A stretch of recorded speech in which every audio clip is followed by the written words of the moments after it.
C'est illégal. Je m'engage à n'exercer qu'un mandat de 5 ans.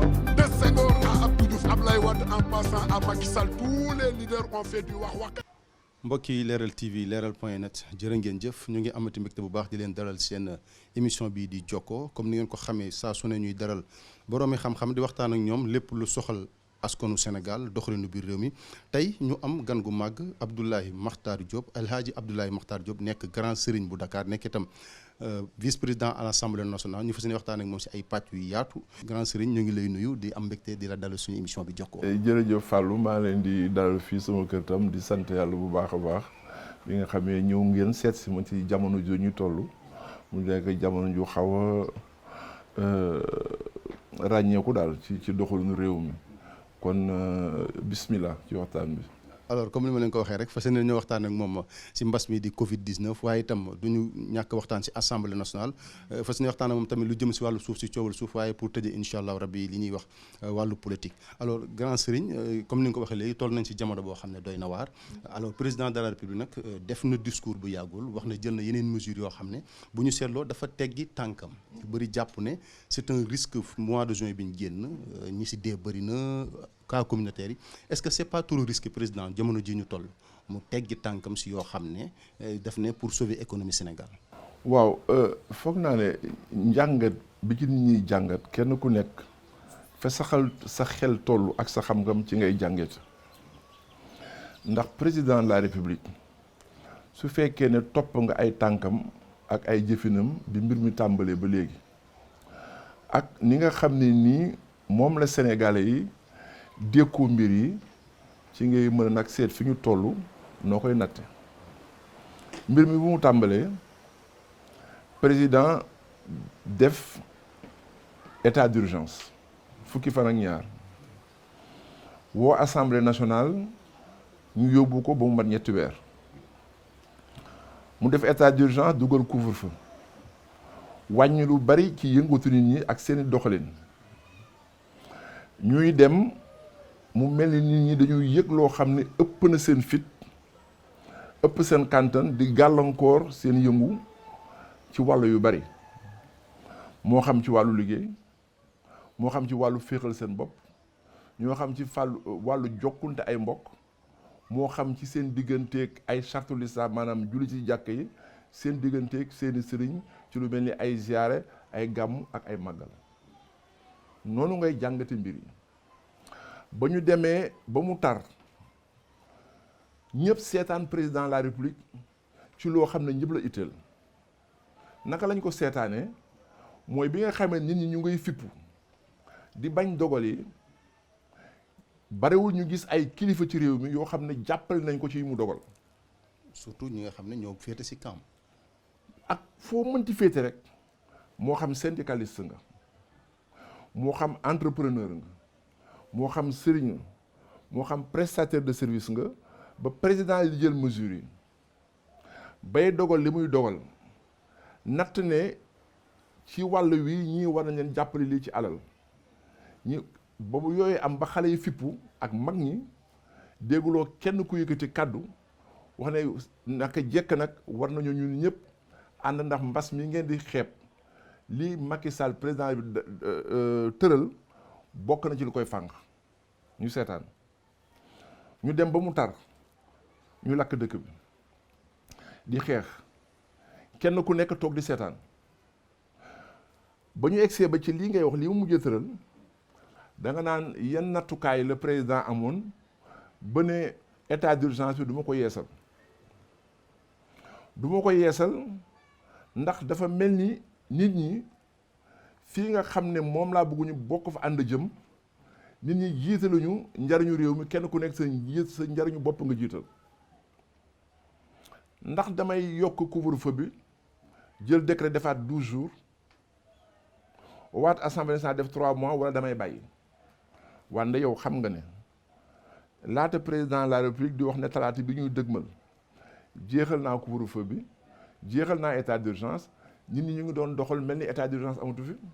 mais est-ce que loolu du faiblesse su état aussi. du faiblesse su état bi parce que li nga xam ne lii la ñu war a wax mooy faiblesse ak indiscipline du peuple sénégalais ndax su fekkee ne président de la république dogal na li muy dogal ñu wax ne fii la état mën a yem ndax ba fi may wax ak yow dëkk boo dem ci àddina dafa am li war état bi ak li war peuple bi li war peuple bi mooy moytu mbooloo yu bari mooy kenn ku nekk sàmm sa cet mooy kenn ku nekk seet fi nga war a taxaw fi nga war a waxe yooyu yëpp nag yéen journaliste daay wax est-ce que sénégalais yi sàmmontu nañu ak loolu sàmmontuwuñu ak loolu kon président de la république du caageenu économie bi lay sàmm dalu réew mi lay sàmm ndax ñi nga xam ne tey jii ñooy wax naan président dafa waroon yokk couvre-feu bi dafa waroon yokk état d'urgence ba mu ko defee ànduñu ci woon.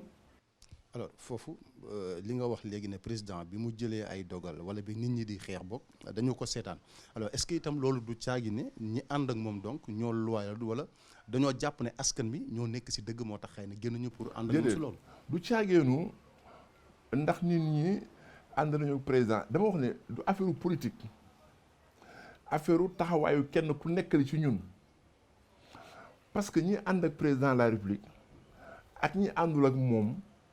ak ñi nga xam ne ànduñu fenn li ngay tuddee mbas ñëpp lay dal gis nga ñun ba ñu nekkee xale dañ daan wax ne borom bakkan su la nee mbas maa ngi ñëw nga ne ko ñun taxaw ba seet kañ la fiy bàyyi ba ñu nekkee xale laa la wax mooy bu fekkee ne ci tubaab koy wax bu danger ñëwee ñëpp la ñëwul kon xam nga fi may wax ak yow journaliste nga yaa ngi yëg ne am na dëkk yoo xam ne ci Europe ak Amérique ñu ngay dellu ci li Macky Sall defoon muy confinement. mooy second reconfinement. mooy second reconfinement bi ñuy wax ne Europe. muy noonu mais li ko waral bu fi ñu toll di wax yow xam nga bu baax ne li ñuy wax xaw ma ndax lu maase la wala lu maasewul ñu bari ñuy jàpp naan feebar boobu amul. ñuy jàpp naan dañ koy politiquer waa réew moo xam ne ñi ci ëpp ay jullit lañu da nga foog ne yow wala nga xalaat ne man waa Makkatal Mukarram yële. tëj Madinatul Munawwara tëj Makkatal Mukarram tere umra wàññi aj bi da nga ko dañ ko ci caaxaan loolu kay waroon naa doy xelu jullit yi ñu xam ne lu caaxaan. mais foofu est-ce que askan bi tam bu fekkee feebar bi dañu commencé ay 100 cas ñu jël ay mesures wàññi si comme ni nga ko waxee léegi wàññi seen doxin wàññi yu bëri si ñoom alors feebar bi di yokk président di jël ay mesures di wàññi feebar bi di yokk muy jël ay mesures di wàññi est-ce que bu yàggee askan bi tam duñ ne lii comme ni nga ko waxee léegi du wàññi seen ngëm-ngëm si feebar boobu. non dama ne askan wi kenn ku nekk ci dëgg-dëgg da ngay seet sa bopp parce que du président de la République bu jëloon fukki état d'urgence ak fukki couvre-feu te nit ñi sàmmantuñu ak seen bopp du jariñ dara parce que ana ñu fi doon wax naan couvre-feu bi nañ ko def ba 10 heures ñoo ko doon nañ ko wàññi ñu ngi fi toog waxatuñu dara ñoo doon wax nañu wàññi couvre-feu bi ci temps koor gi am na ñoo xam ne ñu wax nañu wàññi couvre-feu bi ndax dañu mën a jaay dañuy mën a jaay ñeneen nañu wàññi couvre-feu bi ndax ñu mën dem ci dëkk yi waaye ñooñu tey ñoo taxaw naa nañu defaat couvre-feu bi yow tamit fàllu nañu seet wax ji parce que yow yéen kenn ku nekk da nga toog fa nga toog yenuwu loolu président de la République yenu kon président bu ñu la déggee dafa mel ne ku nekk ci pression bu fekkee. non du pression wu nit ñi pression wu situation yi la bokkul parce que bu fekkee dañuy wax ne la président daf ko def pour sauver économie économie kan la. économie mooy tey jii yow lii nga def ak man su fekkoon ne looy jaay la bu état d'urgence amoon doo ko mën a def. ñu ne lan la ñu ne xale soxna si lay jaay ndékki fajar la daa n'importe mënu koo def économie du Sénégal du industrie kese du importation kese du prestation de service kese ay jaaykat la ay liggéeykat la ay ràbbkat la ay jàngalekat yoo xam ne seen liggéey bopp la ñu liggéey soo àndee couvre-feu du ñu mën a dem du ñu mën a ñëw mu nekk ay transporteur mais waxuñu ne bu ñu dindee couvre-feu bu kenn ku nekk boo sàmmoonteeg la nga xam ne moom la ñu tëral ñu koy wax ci tubaab mesures barrières yi dañu ne wax ne dina wàññeeku mais bañ ci tolloo mais wax dëgg yàlla soo jëlee téeméeri sénégalais juróom-ñett fukki ak juróom wala juróom-ñett fukki ak lu ko ëpp toppuñu ko man Abdoulaye Makhtar maa ngi lay fàttaliku bu baax ne bi président jëkkee wax ne wàññi naa mesures yi man maa wax ne warul woon def lii ci Dakar xaw ma si woon nga ma de maa ko wax ci télévision ne fii ci Dakar dañu waroon maintenir mesures yi te oyofal ci yoon pour loolu boobu jamono buñ ko defoon mais fi ñu toll nii su président defaatoon état d'urgence dëkk bi lakk. mais est-ce que kon nekkul risque aussi bu fekkee jël na mesure boo xam ne pour mu delluwaat si ginnaaw dafay jafe parce que ni ko Europe defee pour Afrique dëkk yu mel ne suñu réew yi dafay jafe parce que seen économie yëpp c'est informel la état mënut a jàppale ñëpp est-ce que c'est pas trop risque aussi kon mesure yi mu jël. non mais xam nga li wax ne informel la moo tax ma ne la bu ko yokkoon ci lay gën a métti xam nga léegi dafa am benn affaire boo xam ne fàllu foog ngeen jàngat ko amul benn état tey boo mun a wax ne président Macky Sall liggéeyu li ko war bi nga xamee ne mbir mi am na fi amul kenn koy wax su fekkee da nga ko méngaleeg ni waa Europe bi lu ñu doxee kenn deful lu ëpp li président Macky Sall def man wax naa ne ci xel mi nga xam ne dama ko am jële ko ci fa ma jaar bi président defee le programme de résilience économique et sociale wax naa ci mbind mi ak tëralin wi ak pàcc yooyu xel mu ñaw moo ko def. mais doxalin bi quand même. fa laa jëm ma ne nag léegi li ci des mooy doxalin bi xam nga dégg nga ne européens yi ñu ne Sénégal bokkul ci dëkk yi ñu bàyyi ñu ñëw dugg seen dëkk duñ leen jox visa xam nga loolu lu ko waral ñoom sanctionné ñu état sénégalais yi peuple sénégalais bi la ñuy sanctionné parce que fi mu ne ambassadeurs yi nekk fii bokk Union européenne def nañu ay rapport seen dëkk ne sénégalais yi taxawuñ ci mesure yi donte état bi li mu mën kon ñii boo leen bàyyi ñu dugg seen dëkk dañ fi andiwaat affaire loolu il faut ngeen jàngat ko du question sanctionner l'état du Sénégal. d'accord nit ñi respecté wuñ mesures yi moom ça c'est vrai ñëpp seetlu nañ ko bu ñu waxantee dëgg. kon nangu nañ ci loolu. loolu am mais est-ce que itam loolu du faiblesse su état parce que état moo am responsabilité aussi li mu imposer pour nit ñi def ko moom mu am na toutes les forces peut-être xëy na pour. waaw alors li nga xam ne état amoon na force pour def ko nangul ma ko tamit mooy def couvre-feu ne kenn du génn kenn du jaar fii ba mu ko defee xale yi di génn di xeex ak policiers yi ban mag wala ban syndicaliste ban société civile moo jóg ne xale yi li ngeen def war a leen koo def. dañu toog seetaan ku nekk yor sa almet di xam ba loolu tam nañu ko wax li état am ci pouvoir pour def ko mooy alkaati yi force de l'ordre yi yëpp génn leen lii bu ko kenn def lii bu ko kenn def waati leen xeex ñuy seetaan Grand Yoff xeex ñu génne ko en direct ci télévision yi Touba ñu taal pneu yi ñu koy seetaan loolu yëpp nag ba mu daje ba mu amee da nga ma naan diw sàngam waxoon na ci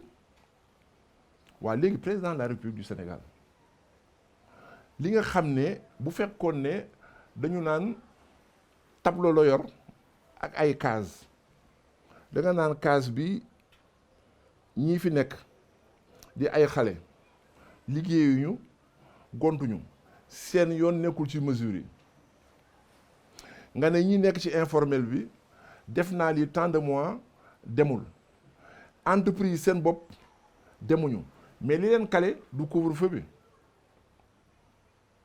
li leen kale du état d'urgence bi li leen kale mooy mesures yi xam ne jël nañ ko ci biir ba tey jii li nga xam ne moo ko kale bu fekkee ne kuy liggéey mu jóge bitim réew du ñëw fii yow xam nga ne li nga xam ne daan jóge bitim réew du ñëw fii wàññeeku na lu tax ndax li ko daan andi moo xam avion la wala moo xam bateau ñëwatul su bateau dee ñëw wala de avion foo boo xamee da nga daan dugal keesu pomme fay 100 francs transport léegi 300 francs ngay fay transport surenchérissement yëpp bu amee mu gàllankoor Sénégal ak àddina bi yëpp kon man li may wax mooy fokk suñu réew mi ñi fi yeewoo am baat ñu xam ne réew mi suñu bëggee mu dem yàgg naa ko wax fokk ku ne wax ak ñi nga ilif wax naa ne ca jamonoy Abdou Diouf wax naa ko ne président li ma jaaxal bi fi tubaab yi nekkee benn gouverneur fi nekk ak ñeenti commandant de cercle réew mi du yëngatu.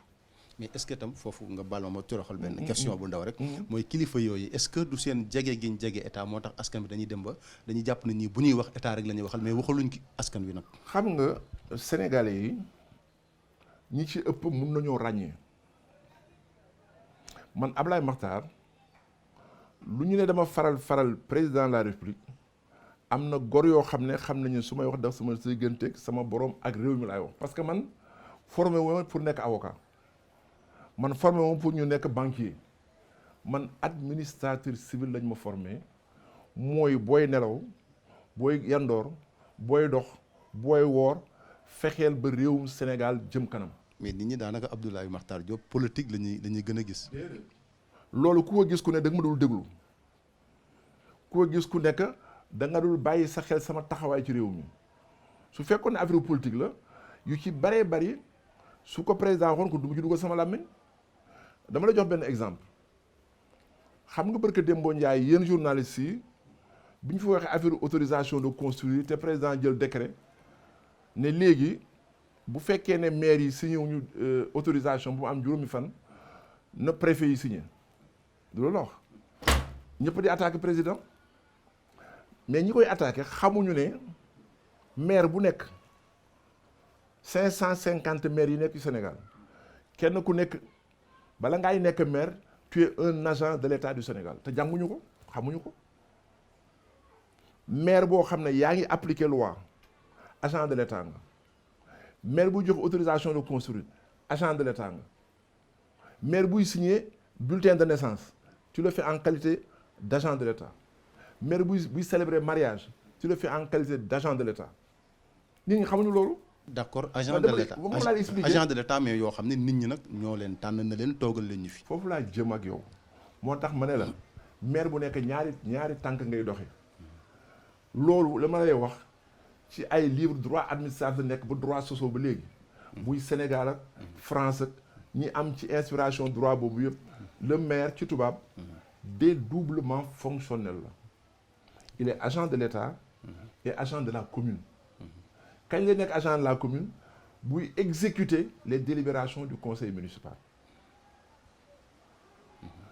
kañ lay nekk agent de la commune bu nekkee ne mu ngi exécuter yoo xam ne lii mairie bi ñoo ko votel mais gis nga maire bu jël arrêté de circulation ne kenn du jaar rue Moussa Diop gis nga arrêté boobu mu signé acte administratif la il le fait en qualité d'agent de l'État alors moo tax ma lay wax ne la li nga naan sëriñ yi dañu jege état mais Sénégal bi mu dee Sénégal ba léegi bu Sénégal doxee ba fi mel ni mu mel melul ni yeneen dëkk yu tubaab bi colonisé mag ñu baax yi fi nekkoon di ay sëriñ ak sëriñ boo ci mënti jël xel bi mu doon doxalee tubaab bi moo tax Sénégal egsi fi tey dama ne bu dee sëriñ Touba doxali na mag ak tubaab bi bu dee maam El Hadj Malick bu dee Seydina Limamou Laye bu dee Cheikh Sadibou dama ne ñoom ñëpp seen doxalin ak tubaab yi moo tax réew mi tàkkul ci xel lañu leen naxe bi andi réew mi fii tey jii ñi nga xam ne dañu wax ne dañu jege chef d'état du caageenu farak chef d'état kenn ku nekk yaa ngi boot mbooloo moo xam ne waraloo leen seetaan état bi leen def lu nekk mbooloo moo xam ne mënuñoo jot ci chef d'état wax ak moom mbooloo moo xam ne mënuñoo jot ci ministre yi mais dañu war a taxawaay boo xam ne ñoom ñoo war a taxaw ba nga xam ne seen kaddu ci réew mi dañ leen koy nangul dama la jox beneen exemple xëy na boobu xëy na xale woon wala du woon journaliste am na ci at moo xam ne fii dëkk bi xaw naa tàkk ci affaire augmentation des prix fekk ñu yokkoon njëg yi gars yi def fi délégation ñoom seeti Serigne Abdoul Ahad yàlla na yàlla dolli ay leeram ba ñu demee jàmbat ba pare xam nga lu mu leen wax ci rajo bi njëg lu seer amul solo li am solo mooy ñaan yàlla ba am loo jënde ba ñu jox la weccit ba mu fa jóge la wax ci sedd loolu ban policier ko mën a régler dëgg la mais problème mooy maanaam ñu gis tey ku mel ne grand serigne ñu ne dafa far si coalition président Macky Sall est-ce que itam loolu nit ñi dootuñ gis ne xëy na Abdoulaye Makhtar Diop grand serigne heure buy wax rek c'est pour défendre. dama ne wala yeneen serigne yi sax. dama ne serigne Dakar yu fi am 1760 ba léegi dañuy wax état du Sénégal xanaa xamuloon loolu moo tax tubaab yi colonisé wuñu Dakar. grand serigne de Dakar. waaw grand serigne de Dakar yi. ñoo tax la France n'a jamais colonisé Dakar xam nga tax colonisé Dakar doxalal sa xel tubaab yi fii 1857 lu ñu jóge Gorée wàcc si Dakar capitaine de vaisseau Protet signé ak Serigne Dakar Elimane Diol convention pour ñu mën a wàcc Dakar doxalal sa xel de 1903 administration coloniale nga xam ne ki leen toogaloon fi mooy gouverneur Camille Guy signé ak Serigne Dakar Émile Diol convention boo xam ne gis nga boo jógee cathédrale ba Palais fii ba Cap Manuel fii mooy Bognul ci lébu yi Bognul ñu signé convention 1903 lébu yi ne tubaab yi loué nañ leen fii ci kaw est-ce que ku coloniser état di nga signé moom contrat. d'accord lébu yi ñoo loué woon tubaab yi. moom laa lay wax bu fekkoon ne tubaab bi dañu conquérir Dakar est-ce que dañu signé convention. non ci lañ mën a jàpp ndax boobu période coloniale lañ ne. bien sûr moom laa lay expliquer dama ne su fekkoon dañu ko conquérir comme yeneen état yi dañu naan ñoom dëkk bi dañoo signé ko dañu suñu suuf la. loolu laa wax ma ne kon mënuñu jàpp ne ñoo colonisé woon Dakar. mu ne ma ne kon mënuñu jàpp ne ñoom ñoo. colonisé wuñ ko bu ñu ko colonisé dañuy signé convention. J'ai la convention entre le gouverneur Camille Guy et la collectivité libre représentée par le grand Serigne Elimane Diol. D'accord. Alors moo wax la bi ñu ca paree dama lay wax loo xam ne da ngay dem seeti téere yi. gis nga coow li ngeen di coow sax mu ngi tax ñuy avancé. naan domaine public maritime. domaine public maritime. ma wax ci tubaab wala ci olof dama koy wax ci olof. nootu kaay la bu tubaab yi amoon jëmale ci dëkk yi ñu conquérir. xam nga ci naka. dëkk bu tubaab yi mas a nangu. ñi dëkk ci tefes gi yëpp dañ leen di jëlee ci li ñuy wax domaine public maritime xam nga naka lañ koy natte. gis nga bu géej gi feesee. foofu fa nga natt ngay bu ca dal ci tefes gi. foofu la ñuy tàmbalee natt téeméeri mètre 100 mètres ci biir dëkk bi diggante boobu tefes kenn du fa dëkk ñoo koy moom loolu la ñuy wax domaine public maritime. tubaab yi ñu daan dëkk foofu. wala kenn faa dëkk dañu fay génne ñu ñuul ñi ak ñi ñu fa fekk. d'accord. alors dama lay wax rek li ma la da nga koy xam naka la ko tubaab bi tudde woon. d'accord les 50 pas du roi da ngay jéggi juróom fukki jéego. diggante tefes gi bu géej feesee. ba juróom fukki jéego fa mu yem. boo ko nattee dafay nekk 80 et quelques mètres ñu yokk ko ba muy 100 mètres. d'accord gis nga diggante boobu. ku fa mas a dëkk ñu jëlee la fa. d'accord Ndakaaru. du xam nga yaraax. waaw yaraax mooy beeñ ci Lebu yi. soo jógee yaraax loo ciy teg caaro yi. soo jógee caaro loo ciy teg Petit Mbaaw. soo jógee Petit Mbaaw loo ciy teg Mbaaw. soo jógee Mbaaw loo ciy teg Tëngéej. boo jógee Tëngéej Bargny. nga topp ko ba Sendou. Lebu yaa ngi dëkk ci biir géej gi.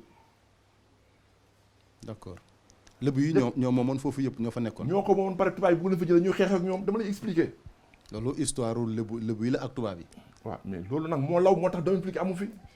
d'accord parce que léegi xale yu jigéen yi. bu ñu tukkee bu ñu demee Antilles.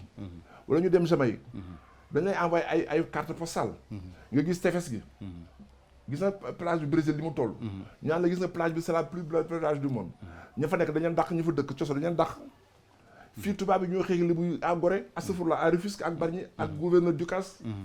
muy benn boo jëlee par le nord Yoff nekkul ci biir géej gi. Cambérène nekkul ci biir géej gi. Ngor nekkul ci géej gi. mu ñu fee mu jëlee Lebu yi moo tax le domaine public maritime. ci tubaab était un instrument de spoliation des populations indigènes. d'accord loolu xëy na du non da nga ma wax ne da nga attention parce que bul fàtte fi ñu jóge ma ak yow. da nga ma ne grand sëriñ nga jàppale état bi. ma ne la depuis ba Sénégal sëriñ Dakar yi am ba léegi. li Lebu dañ daan collaborer avec l'état bi fi nekk moo tax. ak sëriñ yi. moo tax Sénégal mel ni mu mel. suñu xeexoon ak tubaab yi. ak seen pexe seen doole. kon réew mi demee na nen. d'accord xëy na loolu histoire la boo xam ne peut-être danañ amaat émission pour parce que c'est très intéressant alors mënuñu la bàyyi nag te waxuñu doon nga wax léegi suuf sax mais Sénégal aussi léegi li ñu seetlu mooy borom alal yi chaque jour dañuy wax ne tam dañuy fekk borom baykat yi di jël seeni suuf mais loolu li jaaxal nit ñi mooy tout le temps décret yi ñuy am président de la République moo koy signé. mais Fallou yéen tamit dama bëgg ngeen yónni seen xel ci film boobu mbir moomu jaar yow Fallou moom yow bu ñu la defoon maire ci dëkk ba nga dëkk ak say conseillers municipaux ngeen nangoo dagg seen suufu maam def délibération jox ma Samba Ndiaye bu dëkk Dakar 250 hectares lu ci président doon waaye déglu rek Fallou dama bëgg ngeen dimbali Sénégal yi maa ngi yow nga jógee fa waaw nga dem Ndengaleer waaw maire Ndengaleer bi jël 150 hectares jox ko benn waay ci délibération nga jóge fa ñu pare wu ñu loolu de maire Djilax ñëw ne ñun ñoo d'accordoon jox ko Babacar Ngom. dafa ndànk avant nag loolu mooy fond de dossier bi. déglu moom bu baax a baax. parce que yàlla dañu waxtaane xam-xam bu ñu waxtaane xel. est-ce que su maire bi jël woon délibération président dina sañ jël décret joxe suuf si du ko mën. loi bi may ko mais est-ce que du li Babacar Ngom nekk xaritam. non du Babacar Ngom rek. bëri na mais peut-être la cas de Ndingler moo tax muy Babacar Ngom moo tax dama ne la. muy Babacar Ngom ak keneen. yow journaliste nga. est-ce que sa xel war naa nangu yow. dëkk ba nga dëkk. nga nekk fa maire. jël 250 hectares yoo xam ne wóor na la ne ba nga koy dagg am na ay kër yu nekk ci biir. ba nga koy dagg am na teen yu nekk ci biir. nga jël ko dagg ko jox ko ku fa dëkkul. nga def délibération ñëpp signé ko. oui est-ce que loolu nangu c'est normal. xanaa yow bu la ko président sant sa nga war a bañ. maire bi nekkul si yoon mais est-ce que itam. bala président dama jàpp ne bala muy signer décret pour ñu jox kenn titre foncier war na def ay enquête moom. président amul yow sa xel ngay wéyee man procédure laa lay wax. yow procédure administrative non procédure bi mooy. président mënul jox suuf kenn fenn fekk conseil municipal bi. dans les zones rurales délibéré wul. d'accord. kon dama ne la. bala ñoo wax président Macky Sall. wala président yi ko jiitu. nañu wax maire yi nga xam ne ñoo nangu wax seen gémmiñ ne maa dagg suuf si. maire yi moom nekkul si dëgg bu ñu waxee. voilà kon nag gis nga. mais président itam warul joxe suuf te xamul la suuf soosu ñan ñoo fa nekkoon. xoolal moom laa lay expliquer bu ñuy defar dossier. procès verbal de délibération bu. mooy nekk ci dossier bi. mais bu ñëwee président loolu lay xool ak approbation ak les rapports. alors léegi yow ma dimbaliwaat la Cour suprême il y a 3 mois ou 4 mois rendre nañu ay arrêt annuler ay délibération constitutionnelle joxewoon suuf na ko dem seet li ma lay wax de. parce que dañuy jàpp ne conseil municipal bi waru koon joxe kon le décret ne compte plus parce que nous sommes en droit. L'acte fondateur su baaxulee décret bi baaxul. attends rek. xam nga yow man li ñu may si temps mooy bëgg mooy bëgg a jeex. non même bu naree jeex tamit. alors nga waxaale ko ma dugalaal sama question nga jeexal foofu. boo waxee loolu ba pare ban solution nga jàpp ne tey pour régler coowu suuf si lañ war a def pour en tout cas balaa kenn di jëlati suuf di ko jox kenn ñu xam ne askan bi ñoo si ànd ba pare. man bi nga xam ne moom laa jëkku la d'accord dama xamul fan la ñu mën a teg benn doomu sénégalais wala benn doomu keneen ñu lay jox 100 hectares. bu dee pour defar kër boo jëlee 100 hectares fa nga koy joxee nga jël 500 gosses ku dee nga jox ko def titre foncier bu demee banque ñu financé ko au nom de quoi ngay ñëw ba Diamniadio jël 50 hectares jox ko Fallou defar ko titre foncier mu dem banque te mënoo jël 500 gosses ku dee nga jox ko 1000 mètres carrés mu ne titre foncier mu dem banque mu financé ko loolu la ñu war a bàyyi parce que 250 hectares 300 hectares 400 hectares mais ñaata village ci xaj. nit ñi dañuy dégg hectare mais daanaka sama classe gi non dama ne la yow c'est dama ne Ablaye Makhtar ne dafa normalul ngay jël benn sénégalais donte industriel la nga di ko jox 250 hectares yooyu daf lay wóor ne sur 5 ans mënu ko mettre en valeur. d'accord muy benn bi ci des même su fekkee ne awul yoon ñu jël 250 hectares jox ko Massamba Ndiaye ñu bind ci délibération bi ak bàyyi bi ne fekk ñetti at su ko mettre en dañ ko war a nangu. bu coolu jëkkee dañ ko nangu. parce que bu ñu continuer nii. bu ñu doxee fekk 20 ans. 1000 Sénégalais wala 10 000 Sénégalais ñooy moom suuf si yëpp bàyyi ñuy des. parce que bu fekkee ku nekk ku jóg ñu joxal 300 hectares. boo jëlee 1000 Sénégalais ku nekk 300 hectares mu daj mu nekk sa fii Sénégal. te liñ seetlu ñu nekk Dakar ñooy jëm jël Diamniadio jël Lac Rose jël feneen ak feneen. non du ñu nekk Dakar parce que. maanaam dama bëgg a xam maanaam même ñi ñuy jox suuf ci Dakar. waaw ñoom lañ koy jox Diamniadio ñoom lañ koy jox Bambilor ñoom lañ koy jox ñeneen. moom laa lay bëgg xam nga danger bi fan la nekk. xam nga sa demande nga ne xajuloo ci. est-ce que xam nga ne fépp suuf nekk ci Sénégal. moo xam sa dëkk la wala dëkku soxna si wala dëkku kii wala kii. suuf bu ci amul titre foncier ñëpp ko bokk parce que nous sommes sur le domaine national. gis nga suuf sa maam di bay yow. foo dëkk. Ngëlik. gis nga suuf sa ngeen di bay. soo amul titre foncier ci laa bokk de. mais fii il faut que Sénégal yi xam ko fii suufu maam rek lañ xam sama suufu maam la. moo tax ñu il faut gis nga moo tax ma ne gis nga coow dañ ko teg ci suuf. gis nga sa dëkk bi ngeen di bayee. ba sa maamaat ba léegi ba fii ñu toll. moomu leen ko c'est dans le domaine depuis le 1er juin 1964 ñëpp ko bokk. d'accord suuf sa gars yi bayee Saloum. d'accord bu ci amul titre foncier ñëpp ko bokk. moo tax ma ne wax ci nañ ci teey nañ ci teey parce que li mu nar a andi ci fitna ci réew mi mooy ëpp boo demee Waalo loo fa bay te amul titre foncier ñun ñii ñëpp ñoo ko bokk parce que c'est le domaine national. d'accord parce que moo tax man affaire dama bëgg yéen ngeen di gëstu parce que man mënumaa d'accord Abdoulaye Makhtar te loolu yàgg na de ay maire di jël ay 50 hectares 200 hectares di ko jox ay nit. d'accord alors li ñu may waaw léegi moo la benn cas waaw léegi ñu conclure ñu ngi conclure ñu bala nga tàgguwaale foofu. waaw xam nga fu ñu tàgguwaale waaw léegi suuf suñu joxe Akon mu fay def ville ñaata milliers de mètres carrés la hectare kenn waxu ko. mooy Akon City. waaw Akon City ñaata hectare la. bëri na de xamuñu guñ. alors mu doon leen ko wax doo leen ko wax waaye léegi ku mel ni Akon bu ñu nga joxaat ko 2000 hectares lu des ci réew mi duñ ko wax yéen di ngeen war a dafa bari. alors grand Serigne mënuma jeexal si yow te duma la laaj ci wàllu politique yaa ngi doon wax léegi remaniement ak yu demee noonu mais ñu bëri dañu jàpp ne président suppression bi mu def premier ministre tax na lépp du ñëw si mbaggam ba problème yu mel ni bu amee day nekk si pression est-ce que loolu du erreur de sa part pour ñu jeexale foofu. waaw Fallou man nekk naa ci gouvernement boo xam ne amul premier ministre Abdou Diouf 1988 ba 1991 moo doon chef d'état supérieur poste premier ministre. ma bokk ci gouvernement boobu nekkaat ci gouvernement bu am premier ministre kon li ma laaj mën naa la ci tontu du caageenu ni ñu fi jëlee premier ministre moo tax mu am ay kànk xam nga lan la organiser waat gouvernement bi ci façon bi ñuy liggéeyee naka Abdou Diouf daan defee.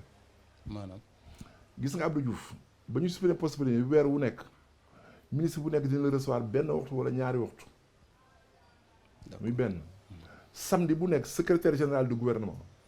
day def réunion de coordination ak tous les ministres avant mardi bi am conseil des ministres bi ci des mu jël ay directeurs généraux yoo xam ne kenn ku nekk war ngaa am taxawaayu ministre war ngaa mën a yor ministère ñu jox la direction générale boo xam ne dossiers yi di nga ko traité sans mu yegg ci kaw loolu nekk fi naan xaaral ma seet président xaaral ma seet secrétaire général lii wóorul damay ragal ak yooyu déedéet. dañuy yokk seen i prérogatives. seen prérogative ak seen responsabilité man nekk naa ministre.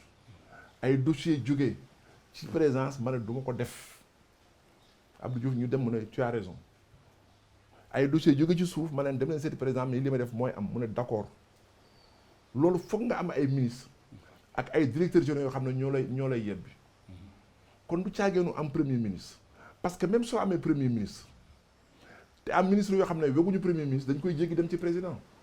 loolu moom bëri na suñu réew mi am na ñoo xam ne faalu wuñ sa premier ministre président la ñu waxal. yàgg na de loolu depuis temps Wade de man nekk naa ministre d'État ci Wade ñëw benn bis ñuy waxtaan ma ne ko dama doon wax premier ministre mais monsieur le ministre d'État soxla nga jaar ci ministre ñëwul ci man te wax na dëgg parce que ci règle un ministre d'État soxla mu dem ci premier ministre te man dama ko defoon par courtoisie moo tax ma ne la du caageenu delloo si poste premier ministre non président de la République moo war a organiser waat liggéeyu gouvernement bi te ci loolu fokk li ma la waxoon ñu delloo gouverneurs yi lépp loo xam ne da ngay xool wàllu mbay mi wàllu sàmm gi wàllu napp gi gouverneur région bu nekk fa nga nekk war ngaa mën a régler problème mu semence war ngaa mën a régler problème mu fongicide war ngaa mën a régler problème matériel agricole te du ñëw conseil des ministres. d'accord am déet. d'accord problème mu sécurité li nga xam ne jot nga koo ñam ci couvre-feu bi. ba gouverneur bu nekk xoolal gouverneur Tamba fulla gi mu taxawee. xam nga kooku boo ko joxoon doole. ci renforcer pouvoir am na yoo xam ne du soxla mu egg si Dakar. bi ci des. mooy déconcentré. xam nga dafa dul normal kuy jàngale Tambacounda. wala ko infirmier bu nekk Marsassoum. weer wu jot nga ñëw Dakar di seen fa salaire tollu. dëgg la mais nag dëgg na am na liggéey boo xam ne ñu ngi koy liggéey ci wàllu informatique ak ADIE. mais loolu moo mën a tax. lii nga xam ne président def na ko. mu mën a avancer. kon man jàpp naa ne. waxtaan woo xam ne lu mat a xóotal la. ndax man dama ko dund ci biir. Abdou Diouf 1988 ba 1991 bi Habib Thiam di dellu si premier ministre amul woon premier ministre. d'accord te daan dox. d'accord alors jërëjëf grand Serigne amoon nañ mbégte bu baax si dalal la si émission bi si sa kër vraiment ñu kontaan bu baax si accueil bi. émission bi nag neexoon na mais comme ni ma ko waxee. dañ bëgg a wax lépp daanaka xaju fi. alors mbokk yi ñu doon seetaan Leral TV Leral.net loolu moo nekkoon seen émission jokkoo ñu doon dalal tey la grand Serigne de Dakar El Hadji Abdoulaye Makhtar Diop nekk aussi vice président assemblée nationale ñu leen di jox dig daje ba yeneen jëmi jamono jërë ngeen jëf. di bokk si loo xam ne jaaduwul. C'est illégal. Je m'engage à n'exercer qu'un mandat de 5 ans. De Senghor à Abdou Diouf, Ablaye Wade en passant à Macky Sall, tous les leaders ont fait du wax